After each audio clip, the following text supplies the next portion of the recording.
the DentFix DF-900DXE Alu-Spot aluminum repair station.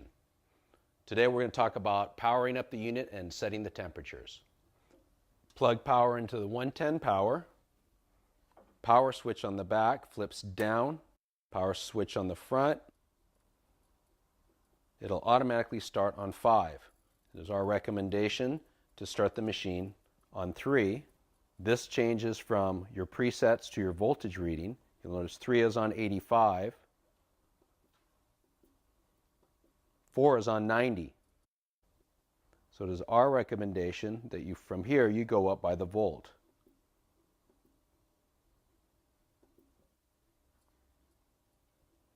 Power off, and make sure you shut the power off on the back, which eliminates all power going into the machine for longevity.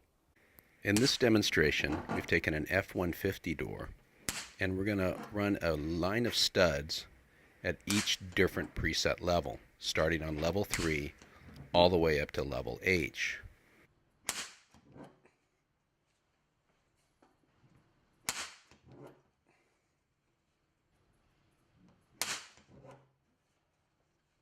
You can see the more intensity of the flare-up. And running down the studs, you will notice the more intense burn-in of the head of the stud into the aluminum. The furthest right is your level 3, and as we move to the left, we're getting into the higher levels. Over pulling the studs until they pull out, you will notice on level 3 and level 4, it leaves the aluminum relatively intact. Once we get to level 5, it starts pulling holes.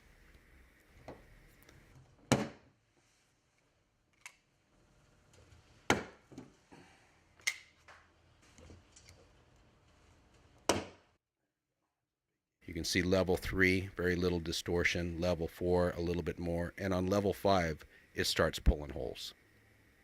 This is why at DentFix we recommend you start at level 3 and move up 1 volt at a time or 2 volts at a time when increasing your voltage.